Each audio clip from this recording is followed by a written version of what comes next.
খুচরা বলতে এখন বর্তমানে এই 28 সাল এখন 50-60 টাকা 40 টাকা এরকম বাড়ছে বস্তার উপরে। আর আপনি হলো মিনিকেটটা 80-90-100 টাকা বাড়ছে বস্তার উপরে। ওই কাজেরও তো ওরকমই সব কিছুই দাম বেশি হয়ে গেছে। কেজিতে সর্বোচ্চ কয় টাকা কোনটা? 4 থেকে 5 টাকা বাড়ছে কেজির উপরে। হ্যাঁ, কিন্তু মোটা চালের দাম একটু কম। মোটা চালের দাম অত বাড়েনি, চেগুনের দাম বেশি বাড়ে। এই তো পারলো না, এটা গত 20 দিন না 15 দিন এরকম ধরেন 20 দিনই আর কি, 15-20 দিনের ভিতরে আর কি দাম বাড়ে। ঈদের পরপরই দাম বাড়ে।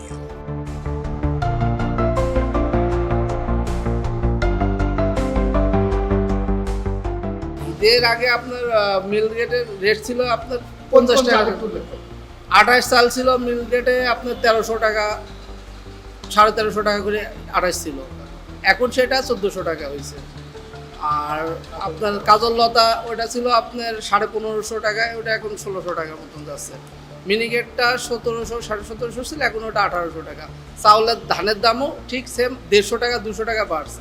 আমরা কৃষকের কাছ থেকে অল্প কিনা হয়, আর ম্যাক্সিমামই আমাদের ফরিয়া থেকে নেওয়া হয়, বিভিন্ন মোকাম থেকে।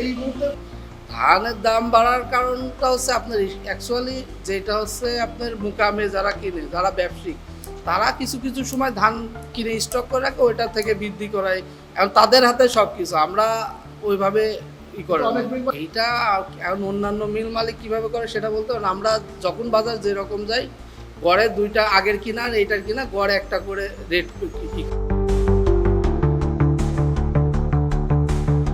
সাম্প্রতিককালে যে আমাদের যে ঈদের আগ মুহূর্তে আমাদের বিশেষ করে উত্তরবঙ্গে আপনার বিশেষ করে মিনিকেট এর ধানের দাম পার মনে আপনার প্রায় 90 টাকা বৃদ্ধি পেয়েছে। আমাদের দক্ষিণবঙ্গে আপনার যেটা রড মিনিকেট সেটা প্রায় 70 টাকা বৃদ্ধি পেয়েছে। কাজললতা বিভিন্ন ধান প্রায় 60-70 টাকা বৃদ্ধি পাচ্ছে। এই বৃদ্ধির কারণেই বাজারে হয়তো বা চালের দাম আমাদের মিল গেটে 1 টাকা করে বৃদ্ধি পাইছে। না, আমার জানা মতে কোনো মিল মালিক 5 থেকে 8 টাকা বাড়ায় না। আমি আপনাকে যেটা বলতে পারি যে মিনিকেট চাউল সর্বোচ্চ ছিল 69 থেকে 70 টাকা। যে সমস্ত চাউল ব্র্যান্ডিং চাউল তারা 70 টাকা কেজি বিক্রি করছে। আর এখন যদি কেউ 76 টাকা বেঁচে থাকে, তাহলে এটা আমার জানা নেই। আমি মনে করি যে ধানের দাম যেটা বাড়ছে 80 থেকে 90 টাকা, এই মুহূর্তে চালের দাম বৃদ্ধির কোনো ইয়ে নেই, মানে সুযোগ নেই।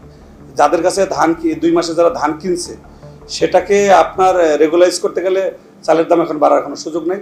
আমি মনে করি যে আগের যে ধান কিনে আসছে সেই ধানের চাল যদি তারা প্রায় 1-1.5 মাস বিক্রি করে, 1-1.5 মাস পরে চালের দাম বাড়তে পারে। তাই এটা আমার মনে হয় যারা বাড়াচ্ছে বা যারা করতেছে, এটার ভিতরে তারা মানে কোনো হিসাবে কোনো ভুল ত্রুটি আছে।